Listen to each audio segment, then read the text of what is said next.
Many of you might be fascinated by Chinese Kung Fu. Among all the symbols of traditional Chinese martial arts, Shaolin Temple stands at the very top.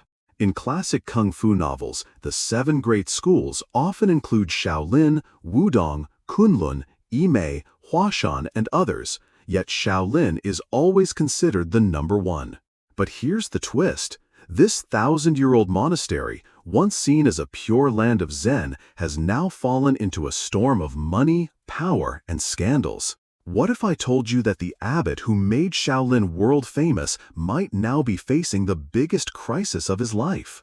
On July 26, shocking news broke. Shi Yongxin, the abbot of Shaolin Temple, known as the #1 temple under heaven, was taken away by authorities for investigation.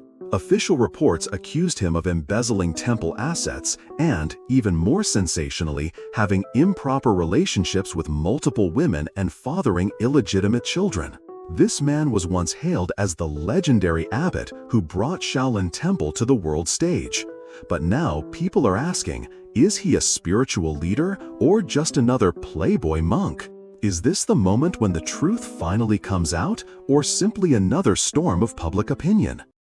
From a young monk to a game changer. Before we dive into Shi Yongxin's life, let's briefly talk about Shaolin Temple itself. Founded in 495 AD, Shaolin Temple is located on Mount Song in Dengfang City, Henan Province, China. It was originally built by Emperor Shaowen of the Northern Wei dynasty for the Indian monk Batuo. Because it sits among the dense forests of the Shashi mountain, it was named Shaolin, meaning young forest. Today, Shaolin Temple covers over 57,000 square meters and is not only the birthplace of Zen Buddhism in China, but also the cradle of Shaolin Kung Fu. There is an old saying, all martial arts under heaven originate from Shaolin. But here's the question, how did this ancient temple, once nearly forgotten, become a global symbol of Kung Fu? In Chinese history, it is said that the 13 Shaolin warrior monks helped Emperor Li Shimin during the Tang dynasty, earning the temple the title, the #1 temple. Fast forward to modern times, in 2010, Shaolin Temple and its surrounding structures were included in the UNESCO World Heritage List, cementing its status as both a spiritual and cultural treasure. Now, let's return to the man at the center of our story. In 1965, in a small village in Anhui Province, a boy named Liu Yongchen was born. No one could have imagined that this boy would one day be called the CEO of Buddhism. Yongchen grew up in a devout Buddhist family. At just 8 years old, he first visited Shaolin Temple to study Buddhist scriptures and martial arts. But by then, the temple had already fallen into decline. Its halls were crumbling, monks were scarce, and the little incense money they collected barely kept the temple alive. By 1981, at the age of 16, Liu Yongchen returned to Shaolin with a dream. He was formally ordained as a monk and given the Dharma name Yongxin. At that time, Shaolin Temple had only a dozen elderly monks, and life was extremely harsh. But little did he know, this hardship would later inspire a revolution. In 1982, the release of the movie Shaolin Temple starring Jet Li shocked the nation. With a ticket price of just 10 cents, the film sold 1.6 billion tickets nationwide. And this is when Shi Yongxin realized something shocking. Culture could be turned into power, and power into money. The rise of Shaolin under Shi Yongxin. At 19, Shi Yongxin joined the temple's management committee, and by 22, he had become the committee's director, essentially holding the reins of Shaolin Temple. The early 1990s were chaotic. Fake Shaolin products flooded the market, and imposter Shaolin monks toured the world performing low-quality shows. In 1994, Shi Yongxin made a bold move. He sued a company for using the brand name Shaolin Temple Ham without permission. This was China's first intellectual property lawsuit involving a religious institution, and Shaolin Temple won. This victory convinced him that Shaolin was not just a temple, it was a brand that needed to be protected. In 1996, while the internet was still in its infancy in China, Shi Yongxin registered Shaolin Temple's official website and even published classic texts like Yi Jin Jing and Si Sui Jing online, creating a buzz among martial arts enthusiasts worldwide. Think about this.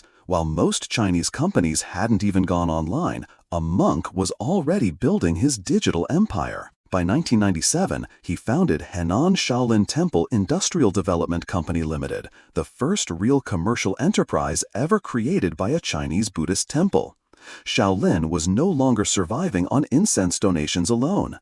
Instead, it began building a full-fledged empire, entering cultural tourism, food products, herbal medicine, clothing, and more. By 1999, Shi Yongxin officially became the 30th abbot of Shaolin Temple. The business empire of a monk. Shi Yongxin has a famous saying, "Even monks have to eat." This simple statement reflects his approach to modernization and commercialization. By 2008, he established Henan Shaolin Intangible Assets Management Company, a company fully controlled by the temple, responsible for all Shaolin-related business operations. Shaolin's business empire is massive. Cultural tourism, global kung fu shows, Shaolin monk tours around the world, and the Grand Zen Shaolin Musical Gala. E-commerce and cultural products. On its official online store, Shaolin Happyland, they sell prayer beads, incense, and meditation mats. In 2021, their first TikTok livestream generated over 5 million RMB in sales in a single night. Health products. Shaolin's traditional medicine line includes herbal balms and Lingji tea, with annual sales exceeding 80 million RMB. Trademarks.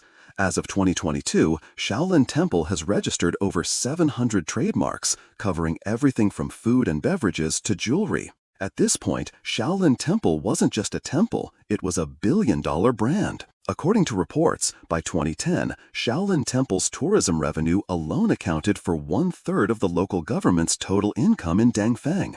In 2019, the temple attracted over 4.2 million visitors, generating more than 1.2 billion RMB in related revenue. I remember, as an architect, I once attended a meeting for a project related to Shaolin Temple. The representatives I met gave me the impression of a wealthy, well-oiled organization. They even proposed marking each roof tile for donors, offering people a chance to sponsor individual tiles for high prices. Their fundraising strategies were impressive, to say the least. Controversy and scandals. With great commercial success came great controversy.